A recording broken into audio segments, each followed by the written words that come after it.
दोस्तों, राजेश ने call centre में अपनी रात की शिफ्ट पूरी कर ली थी और घर जाने के लिए आखिरी बस का इंतज़ार कर रहा था। उसने अपना फ़ोन चेक किया तो देखा कि रात के 11:40 के आसपास हो रहे थे। उसे उम्मीद थी कि बस जल्दी आ जाएगी क्योंकि उसे थकान और ठंड लग रही थी। हवा तेज चल रही थी और पेड़ों और इमारतों से गुजरते हुए भयानक आवाजें आ रही थी। राजेश कांप उठा और उसने अपनी जैकेट अपने शरीर के करीब खींच ली। जब उसने चारों ओर देखा तो पाया कि बस स्टॉप पर वो अकेला था। कुछ स्ट्रीट लाइट को छोड़कर सड़क सुनसान और अंधेरी थी। उसे आश्चर्य हुआ कि सड़क पर कोई अन्य यात्री या वाहन क्यों नहीं थे। उसे बेचैनी महसूस हुई। तभी राजेश ने एक तेज हॉर्न सुना तो पाया कि एक बस आ रही है। उसने राहत महसूस की और ड्राइवर को संकेत देने के लिए अपना हाथ हिलाया। बस उसके सामने रुकी और वो तेजी से बस में चढ़ गया।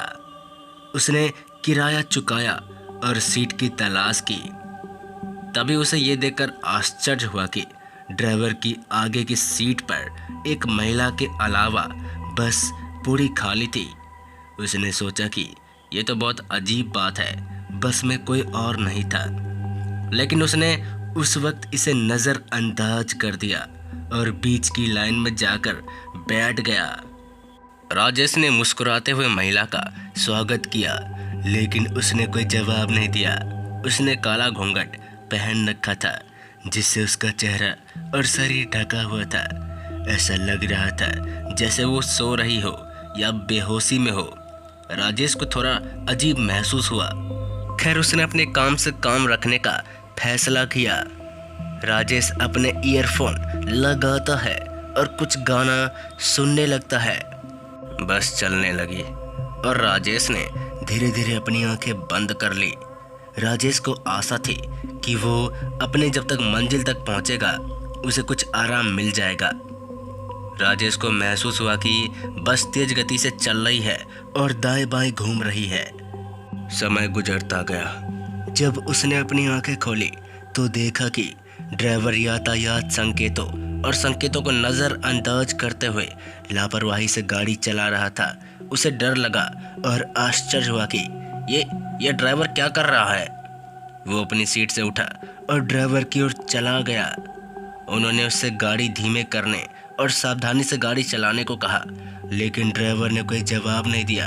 उसने उसकी ओर देखा और पाया कि उसके चेहरे पर एक खाली भाव था, जैसे कि वो किसी के वश में हो। राजेश को अपनी रीढ़ में हड्डी में ठंडक महसूस हुई और एहसास हुआ कि कुछ तो गलत है। वो पीछे मुड़ा और देखा कि वो औरत अपना घूंघट उठाती है और अपने नुकीले दांतों और पंजों वाला एक भयानक चेहरा प्रकट करती है। उसने एक खून जमा देने वाली चीख निकाली और राजेश पर झपट पड़ी। राजेश चिल्लाया भी, लेकिन तब तक बहुत देर हो चुकी थी। महिला ने उसे अपने वश में कर लिया था और फिर राजेश बेहोश हो गया। तो दोस्तों, ये कहानी यहीं तक थी। मिलते हैं ऐसी खौफनाक कहानी के साथ। तब तक के लिए जय हिंद, जय भारत।